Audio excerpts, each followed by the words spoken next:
Welcome to the All About You podcast. My name is Sheila and I am your host. In this podcast, I invite people to tell their stories of their travels, hobbies, and passions. These podcasts are also now available on my All About You YouTube channel. So if you have a story to tell, please contact me on allaboutyoupodcast@yahoo.com and let's tell your story. Welcome to the All About You podcast, and I'm very excited to continue the series of jetting around the world with Pier on his travels. So today we're off travelling to Gabon then, Pier. Yes, Sheila, but Gabon is close by Nigeria, so it is a short move. I got a message in 1993 to Gabon. It is another African country, as well located on the west coast of Africa, beneath Nigeria, Cameroon, Guinea. It is a former French colony. The majority of the country, more than 3/4, is covered in a dense rainforest. And the main operational base of the company was in Setacama, on the Atlantic Ocean beach. And the beach was full with estuaries, so it was water, beach, ocean. Setacama could only be reached by air or by sea, and the only tarmac road was there between the houses of the employees and to the airstrip. So that was about 15 kilometers. That was all tarmac road. The rest was forest, dirt roads. So you needed a four-wheel drive to cross the country and crossing the many rivers. If you were doing that, you had a small pontoons from wood with ropes, and then car by car you had to put on the pontoon. Oh my God, and then you're pulling it across the river with ropes. The rivers, yes. Again, the settlement, Setacama, was an extraordinary center for us, what the company set up. You had all leisure facilities. It was on a lake and an estuary. So sailing boats with a sailing club, golf course, again swimming pools, tennis courts. And I also worked there. You did do some work. You just didn't enjoy. I'm beginning to wonder. Yeah, you did work. On the beach, you were not allowed to swim on the beach because Gabon had a high export of heavy wood, dark wood, ebony wood. It was very intense. It was done by the French. And what they did, they cut the trees. And then the trees were on the rivers in the estuaries brought to the ocean. And then a tugboat had all those trunks behind him, towing the trunks from the south of Gabon. There is a coastline of more than 800 kilometers. To the north, to Pocentil. Pocentil was the main port for tree trunks. But with the weather on the ocean, a lot of the trunks were lost by tucking it to the north. And they came to the beach. But you could not see them because they were so heavy. It was floating, but you couldn't see the trunks on the surface. Rollover of the waves, it was very dangerous to be in the water. And if you looked on the beach, on both sides, it was full with tree trunks. And it was 1.5 meters, 2 meters, 2.5 meters diameter tree trunks. Unbelievable. Wow. So we could swim in the estuaries. But then you had to be careful for the hippos. Because the hippos. If a tree trunk's not going to get you, a hippo could. But the hippo were the elephants as well. Wow. And the monkeys. It was beautiful. Yeah, the forest there. Yeah, so that was the beach. And we made many safari trips. And that was more or less Indiana Jones, you know. Putting your car on a wooden floating device and bring it to the other side of the river. We always went in a convoy of several expat families. And one was to Lambaréné. Lambaréné is inland in Gabon, and it's a place where Albert Schweitzer, that was a famous German doctor, who founded his famous hospital. And it was a huge place. He did everything with his wife. His wife was also a doctor. He had space for 200 beds. And it was a 3-day tour from Settekama, where we lived, to Lambaréné.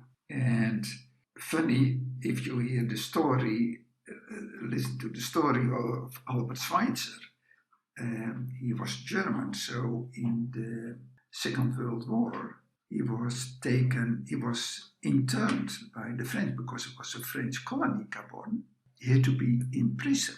And it was amazing because he did so good there in the jungle, looking after the people. So, okay, after the war, he went back to his foundation in Lambaréné, and in 1952 he received the Nobel Peace Prize.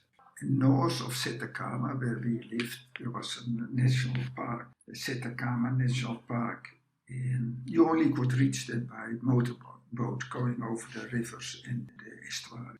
And in this area, you know Dr. Eiffel who made the tower in Paris? Yeah, the Eiffel Tower in Paris. Eiffel. Well, he made a mission, Saint Anna mission. And he built the church and the buildings from the metal, from the iron, what was left over from the Eiffel Tower. So when you come there, you see the church, it is all rusty, and the buildings from iron. Everything is iron there. And he shipped it from France to Gabon. Amazing, amazing. In Yensi, that was the camp in Settekama where we lived. It was not a camp with a wall, it was all free because nobody lived there. You know, it was just the oil company. So we had houses with huge gardens, and I like orchids. So I had 4 tables of orchids, and I collected the orchids, the wild orchids from the trees in the forest. In our area, the elephants and the monkeys are all over the place. They're just running wild, basically. Yeah. So one night, all my 4 tables and all the orchids were gone. You had a visit from the elephants and the monkeys then, by the sounds of it. Yes. Oh. Yeah, something about my work. It was a production field, Rabi, that was in the center of the forest, about 1 hour flight from our settlement. And it was a dense forest. And the company had a very strict environmental rules and laws, and we had to minimize the footprint of what we damaged on the natural forest. So once we drilled the wells and got the pipelines in, and then we had to reforest the forest.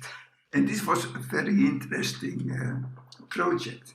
We had guys over from the Dutch University in Wageningen, it's famous, and they invented a kind of liquid with kind of glue and different seeds. And we were spraying that over the area what we liked to reforest.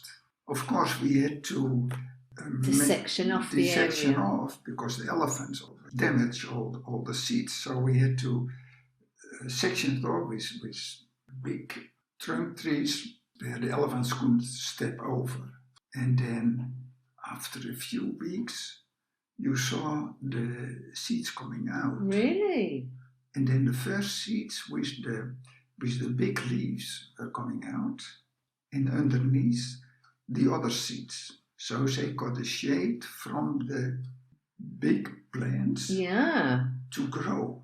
And it was amazing. And when such an area was 1 year old, it could be given back to the nature. How quickly.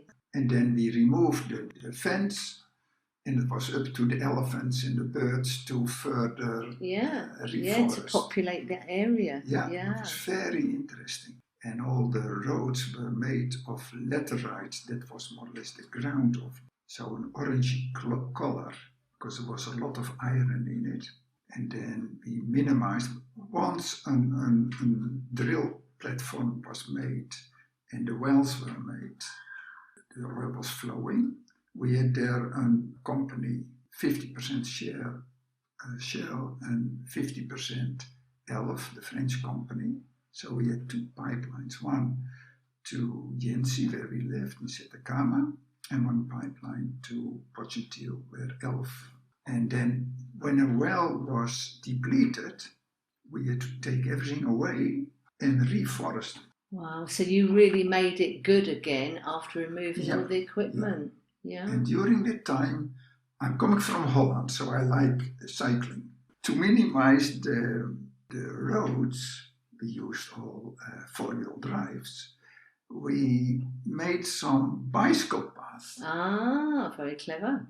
Yeah, and we got, I think, 150 bicycles, all-road bicycles. So the people could use that to go from their accommodation to the office, because it was more or less 1 kilometer away from each other. And the main central production station was another 500 meters away, something like that. So they could use the bicycles. Brilliant idea. Instead of cars and vehicles. Brilliant idea. Of course, it was limited because when it started to rain, it was a disaster. Yeah, that was Gabon. Very nice area. And then after being in Gabon for 4 years, 3.5, 4 years, every posting was more or less 3.5, 4 years. Sometimes longer. In Oman I stayed almost 7 years. It was time in 1997 to go to another country, and it was Thailand. Oh, so we're off to Thailand in the next podcast. Perfect. So in November 1997, I moved to Thailand. And that will be the topic of our next podcast. Mm-hmm.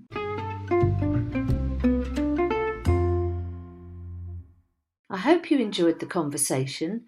Please subscribe on whatever platform you are using. It is free, and if you would like to tell your story, please contact me on allaboutyoupodcast@yahoo.com and let's tell your story.